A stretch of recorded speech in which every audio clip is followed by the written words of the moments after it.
I stayed at my friend's house, and his crazy vegan wife made ridiculous rules, went through my suitcase and crossed so many boundaries that I finally called her out, and now they're mad I ended the friendship.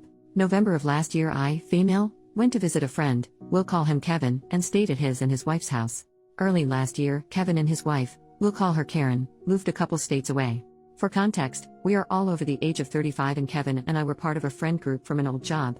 Another couple from the friend group went on this trip as well, but they were also visiting family and stayed with them.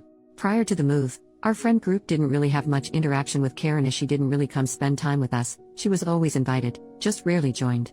They never hosted us at their old house. They are vegan. I am not. Well, Kevin is not full-fledged vegan, as he eats fish. However, his wife does the grocery shopping so everything outside of fish is vegan, and he eats/drinks it. He buys his own fish and has a mini kitchen to prep his own meals away from hers. For even more context, Karen is not a vegan for health reasons. She is the type that brings up their vegan status with every conversation no matter how irrelevant it is to the topic, makes fun of people that eat meat or use things made with animal byproducts, accuses people of murder, etc.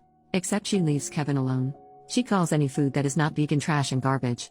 Example, when we would hang out before they moved and she was there, she would always ask how people could eat such garbage anytime any of us would have meat. It was annoying, but I never got confrontational with her about it. The day before I visited them, Karen sent a short list of rules that I had to follow regarding food. One of those rules was that I couldn't store any non-vegan food items in either kitchen. I did ask if I could bring milk, and she agreed, but I had to keep it in the fish fridge. All of the food I ate at their house tasted off, even the breakfast waffles and then the tuna casserole that Kevin made for the two of us Saturday afternoon for lunch. It's not like it tasted spoiled, it was just off. Weird. A little gross. I've never eaten vegan so I figured it was just that, food made with vegan ingredients. I couldn't really eat anything after a few bites. I had, fortunately, packed a few protein, non-vegan, snacks that I kept in my room, inside a zippered canvas bag, at the bottom of my suitcase. I was not specifically prohibited from bringing snacks to keep in my room. I kept my trash and disposed of it after I left. I did eat some street food from the market. Me, Kevin, and our friends went to Saturday after lunch, and I ate like a horse at the restaurant we went to that Saturday night and I am not ashamed. My husband and I are supposed to be going to visit them this weekend, and Karen called me a couple of hours ago. She wanted to tell me that I wouldn't be allowed to bring any milk this time around. She also said that my husband and I also couldn't bring any snacks and that I should have asked last time. Apparently, she had gone through my suitcase when Kevin and I and our friends were out at the market and found my snacks. In addition to that, she also told me that she replaced my milk with almond milk and thought that was just hilarious. I drank some milk Friday night before bed and 1 glass on Saturday morning. Then, Kevin told me he used it to make our waffles and wanted to save the rest for the casserole at lunch.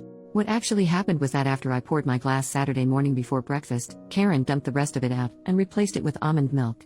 Kevin knew it but didn't tell me. I never went to look for it because he said he wanted to save it. The waffles and casserole were made with almond milk.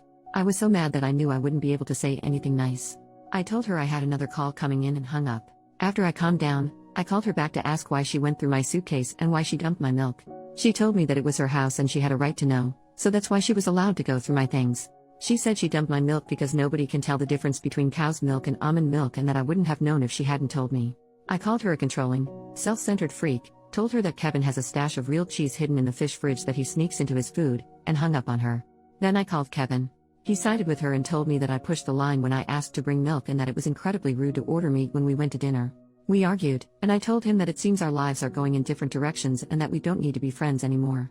I know I probably should have asked if it was okay to have non-vegan snacks in my room, or I could have kept them in my car. I also shouldn't have called her names.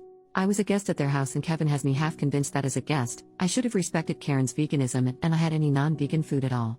My husband thinks they're completely in the wrong and that since their lifestyle is not one the majority of the population follows, they should have made exceptions since Kevin gets a fish exception. He's also as pissed as I am that she went through my stuff, and he also pointed out that if I was allergic to almonds, I could have gotten very ill.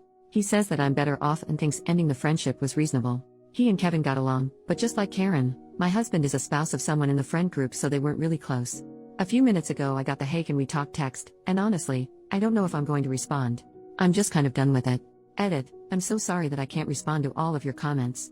Just know that I am reading them. I'm calling Kevin on my lunch break today and will post an update after since so many people have asked for one. Update, next day. This is a long update, but it's the last one. First, I wanted to clarify that the bag Karen found in my suitcase had emergency cash and a credit card in it as well as snacks. The reason it was hidden in my suitcase was to keep it safe, not to hide food. I wasn't sneaking it in, important later, but I did have protein bars in there just in case I took issue with their food. Naughty me. I responded to Kevin yesterday and told him I needed some time to think and I'd get back to him today. I took some of your advice and reached out to our friend group last night. After the group chat and also talking just with the friends that were down that weekend, I learned some things. Long story short, out of our core group of 6, I'm the only one that kept up with Kevin. The only reason those 2 friends accepted Kevin's invitation to go down that weekend was because I was going. Visiting family was a bonus. After I took the rest of the night to think about and sleep on it, I realized that all of you were right about Kevin's complicity regarding the switching of the milk. I didn't pay as much attention as I should have because I was so focused on the fact that Karen switched the milk to begin with. I also realized he had never actually said anything in response to my telling him that Karen confessed to going through my stuff when I called him yesterday. He had changed the subject instead, talking about how it was rude to ask to bring milk. Anyway, I called Kevin on my lunch break today and ran down the list of issues: Karen going through my suitcase, him not telling me about the milk switch, Karen switching the milk to begin with after telling me I could bring it, and how what I eat is none of their business as long as I'm not contaminating their food. Basically, he told me the only thing he would apologize for was saying that it was rude to order non-vegan food at the restaurant. He said that since they had plenty of food in the house for me to eat, he didn't have to apologize for anything else. Apparently Karen had told him not to tell me about the milk switch because she was trying to prove that I couldn't tell the difference between vegan and non-vegan food, essentially the same thing she said to me yesterday. I told him that since I didn't eat any of it except a few bites, clearly I could tell the difference. He also said that he was eventually going to tell me about it but forgot. I said that she could have just said no when I asked to bring milk instead of being a swampy butthole about it. He said that although he didn't agree with Karen going through my things, I wasn't owed an apology because I broke the rules by sneaking meat into their house. There was a meat stick in that canvas bag. I told him that I had only been told I couldn't have non-vegan food in both kitchens and that it was left over from my drive to their house. As long as I didn't switch it with their food like a certain someone, I hadn't done anything wrong. The last thing he told me was that the other reason I wasn't getting an apology from him was because after I told Karen about his cheese stash yesterday afternoon, she unplugged his fish fridge. He didn't get home from work until late, and according to his Google search, all the refrigerated fish had to be thrown away. This is apparently my fault. He said that we were even now. He didn't tell me about the milk switch, and I snitched about his cheese. I tried explaining that they weren't the same thing and that I wasn't responsible for what she did, but he didn't care and said he knew I wasn't allergic to nuts. I don't remember ever discussing that with him, but whatever. I asked if he truly believed that I didn't deserve any apologies from either of them, and he said yes. I told him that if he couldn't see what they did wrong and apologize, I couldn't help him and to give me a call when he got his balls back from his wife. He hung up on me. Yesterday, I thought I owed him an apology because I was wrong. I thought if I gave him one, we could maintain a friendship.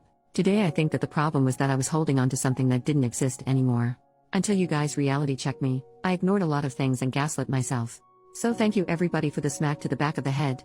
Everybody should have people like you in their lives. Thanks for reading.